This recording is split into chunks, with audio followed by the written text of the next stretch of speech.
ఈరోజు ఈ యొక్క తపోవనము విశేషంగా రక్షాబంధనం పర్వంతో మనమందరూ కూడా ఇక్కడికి ఆమంత్రితులకి ఇక్కడికి వచ్చినాము. మీ అందరికీ కూడా హృదయపూర్వకంగా స్వాగతం, సుస్వాగతం. అన్నయ్య బాలపురుడి అన్నయ్య మళ్ళీ వాటి యొక్క టోటల్ టీం ఇక్కడ అప్పుడప్పుడు తపస్య కార్యక్రమాలు విశేషంగా ఏర్పడిస్తూ ఇక్కడ నుంచి మీ అందరికీ కూడా యోగ ప్రకంపనాలని పంపుతుంటారు. ఆ యోగ ప్రకంపనాలు అందరికీ కలిపి మీరందరూ కూడా విశేష ఆమంత్రితులై ఇక్కడికి వచ్చినారు. పరమాత్ముడు శివ తండ్రి మన అందరితో కూడా ఇక్కడికి పిలిపించినాడు అన్నమాట. ఈ యొక్క సుందరమైనటువంటి ప్రశాంతమైనటువంటి పవిత్రమైనటువంటి వాతావరణంలో మనము అందరూ కూడా మనతో మనం తెరుచుకోవాలి.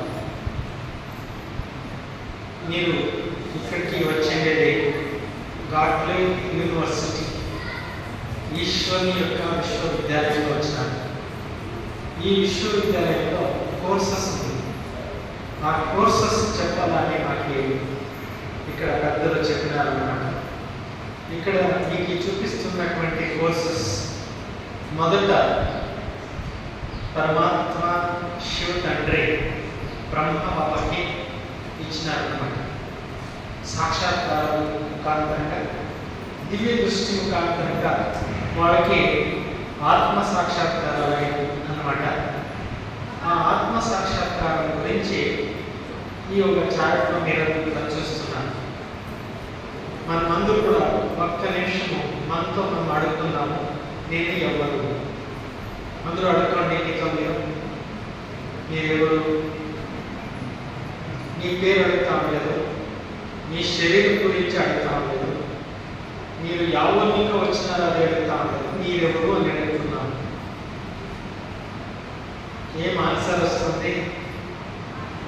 నేను ఒక ఆత్మ. తెలుసుకున్న వాళ్ళు చెప్తున్నారు. కొత్త కొత్త వాళ్ళకి తెలుసుకోండి, ఈ శరీరం నేను కాదు, ఈ శరీరానికి పెట్టినటువంటి పేరు కూడా నేను కాదు.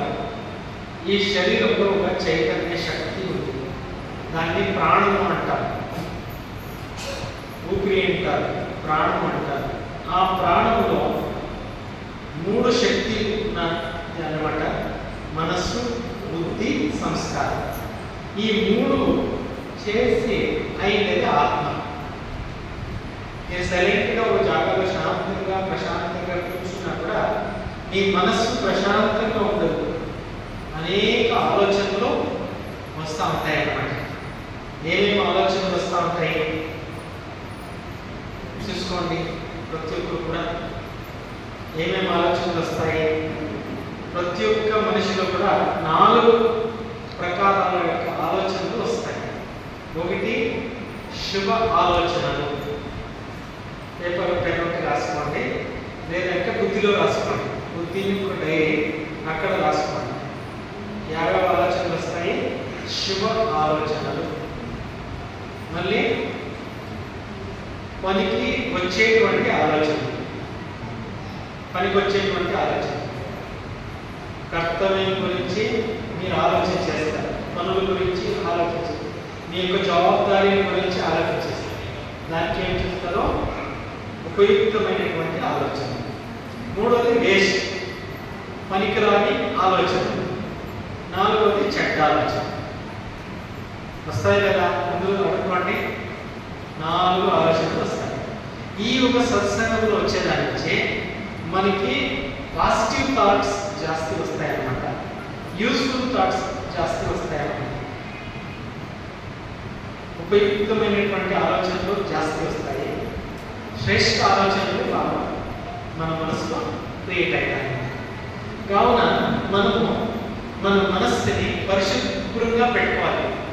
అందరూ చెప్తారు పాజిటివ్ థింకింగ్ చేయండి, మంచి సకారాత్మక ఆలోచన చేయండి అని చెప్తారు.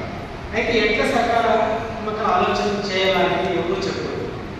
ఈ సత్సంగంలో వచ్చేదాని నుంచి మనం వినేది పాజిటివ్ వింటాము, చూసేది పాజిటివ్ చూస్తాము, మాట్లాడేది పాజిటివ్ మాట్లాడతాము, తినేది పాజిటివ్ తింటాము, ఎవరు ఫ్రెండ్షిప్ చేస్తామో మంచి వాళ్ళ జత ఉంటాము.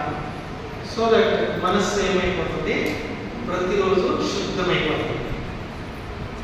రెండోది బుద్ధి.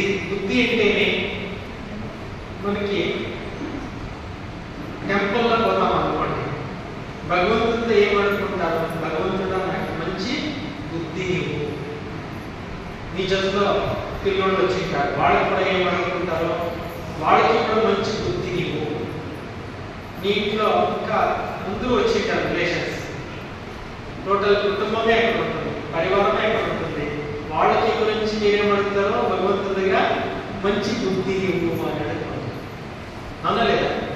బుద్ధి అంటే సింపుల్ డిసిషన్స్ తీసుకుని నిర్ణయించేది, యావత్ రైట్ యావత్ రాదు, యావత్ మంచిది యావత్ చెడ్డది అనేది నిర్ణయించేదే బుద్ధి.